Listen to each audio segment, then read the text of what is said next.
حضرت سیدنا صدیق اکبر رضی اللہ تعالیٰ عنہ کے ایمان کی خصوصیات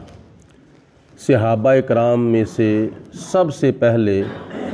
حضرت سیدنا صدیق اکبر رضی اللہ تعالیٰ عنہ کو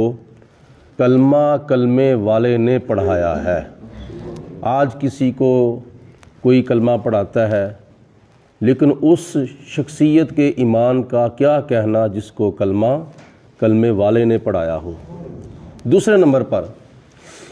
حضور نبی کریم علیہ الصلوۃ والسلام نے حدیث پاک میں ارشاد فرمایا ہے کہ پوری دنیا کے ایمان کو ترازو کے ایک پلڑے میں رکھا جائے اور حضرت سیدنا صدیق اکبر رضی اللہ تعالیٰ عنہ کے ایمان کو ترازو کے دوسرے پلڑے میں رکھا جائے تو پھر موازنہ کیا جائے کہ کون سا پلڑا باری ہے، تو نتیجہ یہی نکلے گا کہ حضرت صدیق اکبر رضی اللہ تعالیٰ عنہ کے ایمان والا پلڑا باری ہو جائے گا۔ یہ اہمیت ہے حضرت صدیق اکبر کے ایمان کی، یعنی پوری دنیا کا ایمان ایک طرف، سارے ولیوں کا، سارے غوثوں کا، سارے کتبوں کا، سارے ابدالوں کا، پوری دنیا کے نمازیوں کا، حاجیوں کا، قاریوں کا، مسلمانوں کا ایمان ایک طرف، حضرت صدیق اکبر کے ایمان کا پھر بھی پلڑا باری ہو جائے گا۔ دوسری حدیث پاک میں آتا ہے،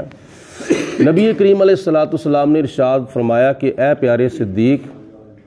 ایمان کی 360 خصلتیں ہیں، ایمان کی 360 خوبیوں میں سے یا 360 خصوصیات میں سے ایک خصوصیت بھی جس مسلمان کے اندر ہوگی، آخر کار اللہ تعالیٰ اس کو قیامت کے دن جنت میں داخل فرما دے گا۔ وہ اپنے جرموں، اپنے گناہوں کے سبب جہنم میں جائے گا، لیکن اس کے گناہوں کے مطابق جب اس کی سزا پوری ہو جائے گی، اللہ تعالیٰ اس کو ایمان کی ایک خوبی کی وجہ سے، ایمان کی ایک خصوصیت اور ایمان کی ایک خصلت کی وجہ سے آخر کار اس کو جہنم سے نکال کر جنت میں داخل فرما دے گا۔ تو جناب صدیق اکبر رضی اللہ تعالیٰ عنہ نے نبی پاک علیہ السلام کی بارگاہ میں عرض کی، یا رسول اللہ، آپ کا کوئی ایسا امتی بھی ہے جس کے اندر ایمان کی 360 ساری کی ساری خصلتیں موجود ہوں؟ تو حضور علیہ الصلوۃ والسلام نے فرمایا، ہاں ہے یا رسول اللہ، وہ کون سا خوش نصیب امتی ہے آپ کا جس کے دل کے اندر ایمان کی 360 خوبیوں میں سے ساری کی ساری خوبیاں موجود ہیں؟ تو نبی پاک علیہ الصلوۃ والسلام نے فرمایا، پیارے صدیق، سب سے پہلے وہ تو شخص ہے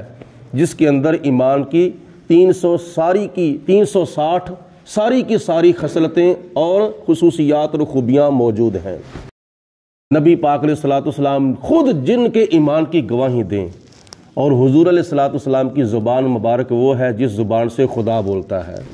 جس زبان سے اللہ کا قرآن نکلتا ہے، تو پھر نبی پاک علیہ الصلوۃ والسلام جس شخصیت کے ایمان کی گواہی دیں تو پھر اس کے ایمان کے اندر کون شک کر سکتا ہے؟ وہ شک کرنے والا جو ہے اس کے اپنے ایمان کے اندر تو شک ہو سکتا ہے، لیکن حضرت صدیق اکبر کے ایمان کے اندر کسی قسم کا کوئی شک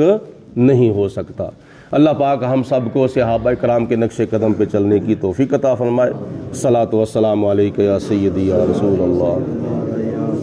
وعلی آلک واصحابک یا سیدی یا حبیب اللہ۔ صلاۃ والسلام علیک یا رحمۃ للعالمین